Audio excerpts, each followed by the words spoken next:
ជាដំបូងនាងខ្ញុំសូមជម្រាបសួរលោកគ្រូនាងខ្ញុំឈ្មោះស៊ាន់សេនិតសម្រាប់មេរៀនទី3នេះដែរនាងខ្ញុំបានអានមេរៀននេះរួចរាល់លោកគ្រូនឹងធ្វើការសង្ខេបជូនលោកគ្រូគឺមេរៀនទី3គោលការណ៍នៃការវិតម្លៃនៅក្នុងថ្នាក់រៀនអញ្ចឹងសម្រាប់មេរៀននេះដែរគឺចង់ផ្ដោតទៅលើចំណុចសំខាន់ទាំងអស់គឺមានចំនួន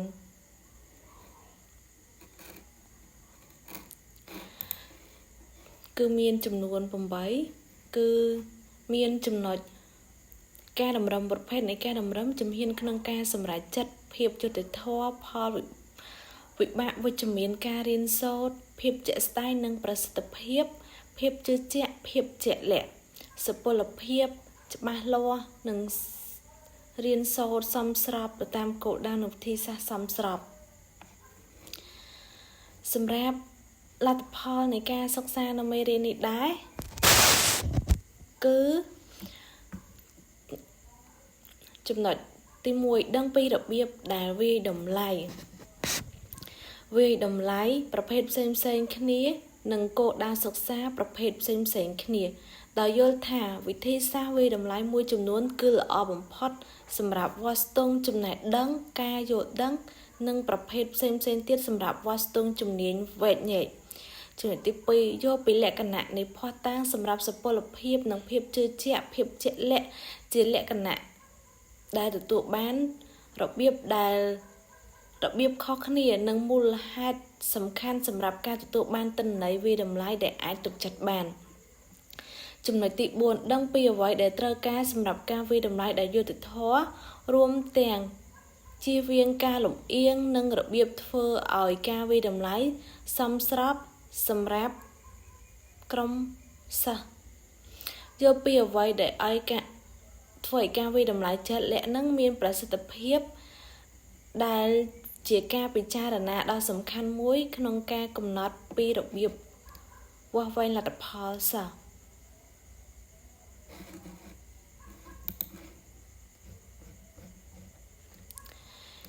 ការវាយតម្លៃនៅក្នុងថ្នាក់រៀនគឺគុណភាពខ្ពស់ជាប្រពៃណីមួយគុណភាពនៃការធ្វើតេស្តទ្រង់ទ្រាយធំនិងស្តង់ដារត្រូវបានកំណត់ដោយវិសាលភាពដែលស្តង់ដារវាស់វែងជាក់លាក់ដូចជាសុពលភាពភាពជាក់លាក់ភាពជឿជាក់និងភាពយុត្តិធម៌ត្រូវបានបំពេញដោយនីតិវិធីបច្ចេកទេសខ្ពស់និងស្មុគស្មាញសម្រាប់ការវាយតម្លៃនៅក្នុងថ្នាក់រៀនភាគច្រើនគុណភាពបច្ចេកទេសស្មុគស្មាញទាំងនេះមានភាពពាក់ព័ន្ធតិចតួចនេះមានន័យថាគំនិតនៃសុពលភាពភាពជឿជាក់ភាពជាក់លាក់និងភាពយុត្តិធម៌មិនសំខាន់សម្រាប់ការវាយតម្លៃនៅក្នុងថ្នាក់រៀននោះទេការវាយតម្លៃនៅក្នុងថ្នាក់រៀនគឺមានគុណភាពខ្ពស់ពាក់ព័ន្ធនឹងលក្ខណៈវិនិច្ឆ័យជាច្រើនទៀតផងដោយជំនួសភស្តុតាងនៃសុពលភាពនិងភាពជឿជាក់ភាពជាក់លាក់ដែលអាចជំនួសបានដោយបានជំនួសជាមួយនឹងការព្រួយបារម្ភអំពីរបៀបដែលការវាយតម្លៃមានឥទ្ធិពលលើការរៀនសូត្រនិងផ្ដល់របាយការណ៍ដែលយុត្តិធម៌និងគួរឲ្យទុកចិត្តបានអំពីសមិទ្ធផលរបស់សិស្ស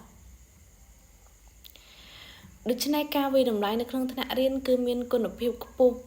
ហើយលទ្ធផលគឺទៀងទាត់នឹងលើកកម្ពស់ការរៀនសូត្ររបស់សិស្សផងដែរវិធីសាស្ត្រវាយតម្លៃគឺវាមានផ្សេងគ្នាដែលអាចឆ្លើយតបបានជ្រើសរើសការឆ្លើយតបនឹងការបង្កើតការសង្កេតរបស់គ្រូនិងការវាយតម្លៃដោយខ្លួនឯងរបស់សិស្សអញ្ចឹង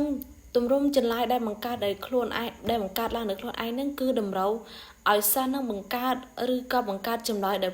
ផ្ទាល់ខ្លួនរបស់សិស្សទាំងអស់ហ្នឹងដើម្បីឲ្យឆ្លើយនឹងសំណួរឬកិច្ចការណាមួយការសួរសំណួរផ្ទាល់មាត់ត្រូវបានប្រើប្រាស់ជាបន្តបន្ទាប់ក្នុងលក្ខណៈក្រៅផ្លូវការក្នុងអំឡុងពេលបង្រៀនដើម្បីតាមដានការយល់ដឹងរបស់សិស្សនឹងថាតើនៅពេលដែលយើងបង្រៀនសិស្សហើយនឹងគឺសិស្សគាត់បានយល់នៅន័យដែលយើងចង់បង្រៀនគាត់នឹងថាសិស្សគាត់ចាប់បានកម្រិតណាដែរនៅពេលដែលសិស្សគាត់អាចឆ្លើយបានមានន័យថាមេរៀននឹងគឺគាត់អាចយល់ពីនៃអត្ថន័យខ្លឹមសារនៃមេរៀននឹងមួយអញ្ចឹងសម្រាប់ការវាយតម្លៃដោយខ្លួនឯងរបស់សិស្សនឹងគឺសំដៅទៅលើការរាយការណ៍របស់សិស្សឬវាយតម្លៃខ្លួនឯងនៅក្នុងការវាយតម្លៃលើសមិទ្ធផលសិក្សាសិស្សវាយតម្លៃការអនុវត្តផ្ទាល់ខ្លួន របស់ពួកគេនឹងតកតងជាមួយនឹងទៅនឹងស្តង់ដារលក្ខណៈនេះវិឆ័យដែលបានកើតឡើងនឹងគឺសិស្សត្រូវបំពេញបែបបទឬឆ្លើយសំណួរដែលបង្ហាញពីអាកប្បកិរិយានិងជំនឿរបស់ពួកគេប្រភេទនៃការវិតម្លៃពាក់ព័ន្ធកើតឡើងនៅពេលមិត្តភ័ក្តិវិតម្លៃឬក៏អញនិយាយបានថាមិត្តភ័ក្តិនឹងដៃគូពីរអ្នកដែលគាត់វិតម្លៃគ្នាទៅវិញទៅមកគឺផ្លាស់ប្ដូរនៅការវិតម្លៃរបស់គាត់នឹងសុពលភាពភាពជាក់លាក់ភាពជឿជាក់និងភាពយុត្តិធម៌គឺជាសសរស្តម្ភ3ដែលត្រូវបានកំណត់ដែលបង្កើតឡើងជាការវិតម្លៃដ៏ល្អឥតខ្ចោះដើម្បីវាស់ស្ទង់សមិទ្ធផលរបស់សិស្សសុពលភាពនិងភាពជឿជាក់ភាពជាក់លាក់ដោះស្រាយភាពត្រឹមត្រូវនិងភាពសមស្របដែលត្រូវឆ្លុះបញ្ចាំងនៅក្នុងការវិតម្លៃសសរស្តម្ភទី3នៃភាពយុត្តិធម៌វាមានសារៈសំខាន់ចំពោះការអភិវឌ្ឍការវិតម្លៃដែលមានគុណភាពខ្ពស់ដែលសសរស្តម្ភទាំងអស់មានវត្តមានក្នុងការអភិវឌ្ឍការវិតម្លៃដែលមានគុណភាពខ្ពស់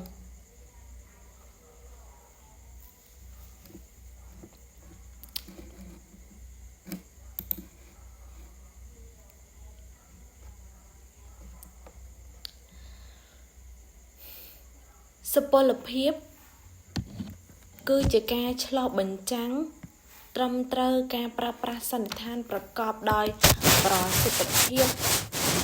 និងលទ្ធផលដែលកើតឡើងនៅពេលដែលអ្នកស្វែងរកការផ្ដល់តម្លៃពាក់ព័ន្ធសុពលភាពគឺជាឧបករណ៍វាយតម្លៃនិងរបៀបដែលវាស់វែងអ្វីដែលវាត្រូវបានបង្កើតឡើងដើម្បីវាស់វែងការវាយតម្លៃអប់រំគឺមានរចនានិងគោលបំណងច្បាស់លាស់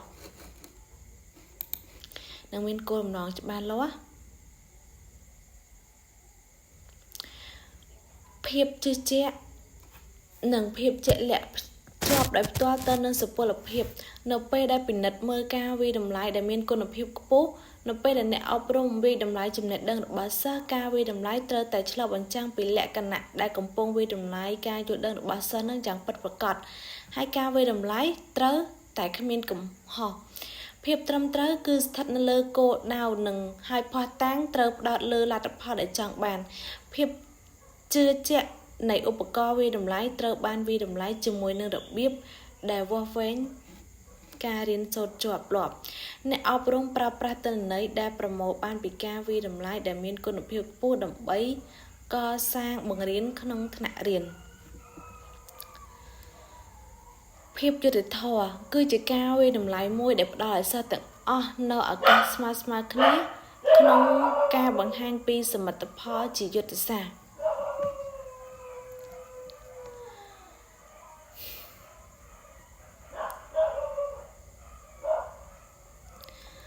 សមាសធាតុសំខាន់នៃភាពយុត្តិធម៌គឺមានចំណេះដឹងរបស់សិស្សអំពីគោលដៅសិក្សានិងការវិតម្លៃ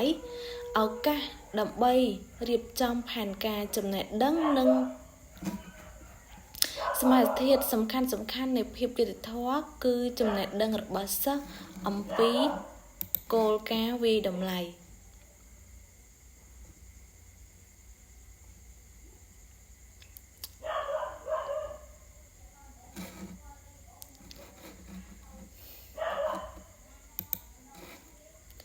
ឱកាសដើម្បីរៀបចំផែនការចំណេះដឹងនិងជំនាញដែលត្រូវការជាមុនជៀសវាងការរើសអើងរបស់សិស្សជៀសវាងភាពលំអៀងក្នុងកិច្ចការនិងនីតិវិធីតម្លៃ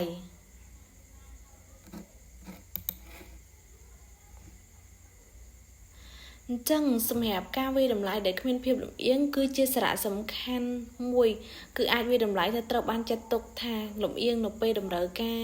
ណាមួយទេពិសេសគឺយើងត្រូវបានបំពេញឬត្រូវរៀបរៀងតាមមធ្យោបាយណាមួយការវិតម្លៃត្រូវតែសមស្របទៅតាមសិស្សទាំងអស់គឺលទ្ធផលជាក់ស្ដែងរបស់គាត់គឺវាសំខាន់សម្រាប់ពួកគាត់សម្រាប់ចំណុចឱកាសដើម្បីរៀនចំណុចឱកាសរៀនសូត្រគឺតកតងនឹងភាពគ្រប់គ្រាន់ឬគុណភាពនៃពេលវេលាធនធាននិងលក្ខខណ្ឌដែលសិស្សត្រូវការដើម្បីបង្ហាញពីសមិទ្ធផលរបស់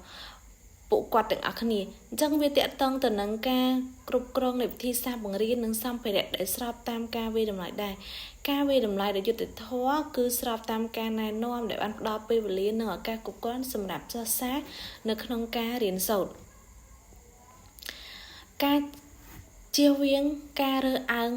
សិស្សអញ្ចឹងការរើសអើងសិស្សអំពីរបៀបដែលក្រុមមនុស្សនឹងប្រព្រឹត្តដែលផ្អែកលើលក្ខណៈដូចជាភេទពូជសាសន៍ឋានៈសេដ្ឋកិច្ចសង្គមរូបរាងកាយលក្ខណៈពណ៌សម្បុរគឺយើងមិនត្រូវរើសអើងសិស្សទេវាគឺជាការទទួលខុសត្រូវរបស់អ្នកនៅក្នុងការវិនិច្ឆ័យសិស្សម្នាក់លើការអនុវត្តរបស់ពួកគេលើកិច្ចការវិតម្លៃមិនមែនលើរបៀបដែលអ្នកដទៃមានលក្ខណៈសិស្សអនុវត្តនោះទេការជៀសវាងលំអៀងក្នុងភារកិច្ចនិងនីតិវិធីវិតម្លៃការដាក់ទណ្ឌកម្មមិនយុត្តិធម៌គឺជាការលំអៀងដែលធ្វើឲ្យសិស្សទាំងអស់មានគុណវិបត្តិដោយសារតែខ្លឹមសារដែលធ្វើឲ្យសិស្សមកពីក្រុមមួយចំនួនពិបាកអនុវត្តដោយសិស្សមកពីក្រុមផ្សេងទៀតដោយសារតែភេទឋានៈសង្គមពូជសាសន៍ភាសាពណ៌សម្បុរសម្រាប់ផលវិបាកវិជ្ជមានសម្រាប់គ្រូបង្រៀននិងការណែនាំដោយសិស្សដែលដូចជាសិស្សគ្រូបង្រៀនទទួលផលប៉ះពាល់ដោយលក្ខណៈជាការវិតម្លៃដែលពួកគេផ្ដល់ឲ្យសិស្សរបស់ពួកគេដូចគ្នានឹងសិស្សរៀនអាស្រ័យទៅលើការវិតម្លៃគ្រូបង្រៀនច្រើនតែបង្រៀនរហូតដល់ប្រឡងដូច្នេះប្រសិនបើការវិតម្លៃទាមទារឲ្យការទន្ទិញចាំគ្រូបង្រៀនការទន្ទិញចាំប្រសិនបើការវិតម្លៃតម្រូវឲ្យមានហេតុផលនោះគ្រូបង្រៀនរៀបចំលំហាត់និងបទពិសោធន៍ឲ្យសិស្សគាត់បានគិតនិងអនុវត្តផងដែរការអនុវត្តជាក់ស្ដែងនិងប្រសិទ្ធភាពការវិតម្លៃមានគុណភាពខ្ពស់គឺជាក់ស្ដែងនិងមានប្រសិទ្ធភាពវាគឺជារឿងសំខាន់មួយដែលមានតុល្យភាពទិដ្ឋភាពក្នុងការវិតម្លៃនិងមានការវិនិច្ឆ័យបានត្រឹមត្រូវវាអាចជាការល្អបំផុតក្នុងការប្រើប្រាស់ការវិតម្លៃនេះយ៉ាងទូលំទូលាយប្រសិនបើការវិតម្លៃនេះដកហូតច្រើនពេកការបង្រៀនវាអាចប្រសើរក្នុងការគិតអំពីការចំណាយពេលវេលាជាទូទៅសំណួរតើព័ត៌មានទទួលបាននឹងតម្លៃនឹងស្មើនឹងធនធានពេលវេលាត្រូវដើម្បីទទួលបានដែរឬទេ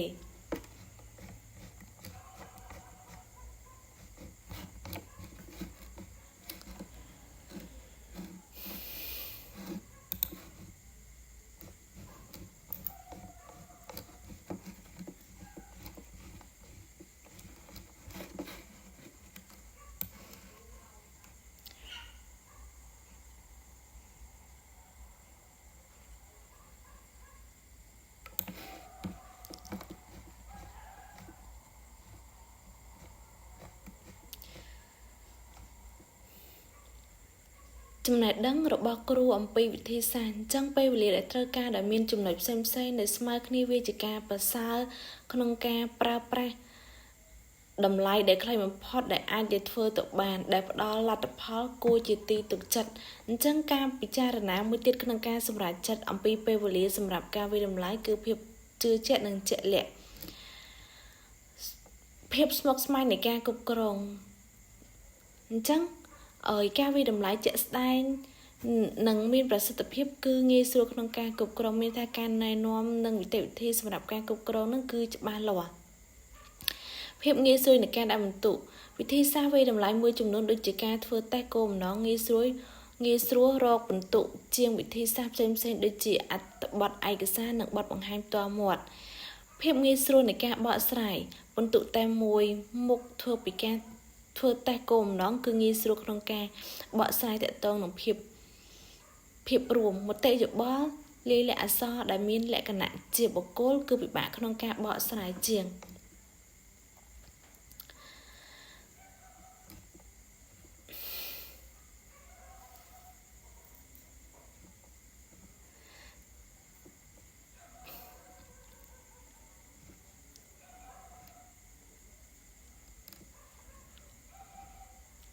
ចាលោកគ្រូសម្រាប់មេរៀនសង្ខេបទី3នេះគឺនាងខ្ញុំ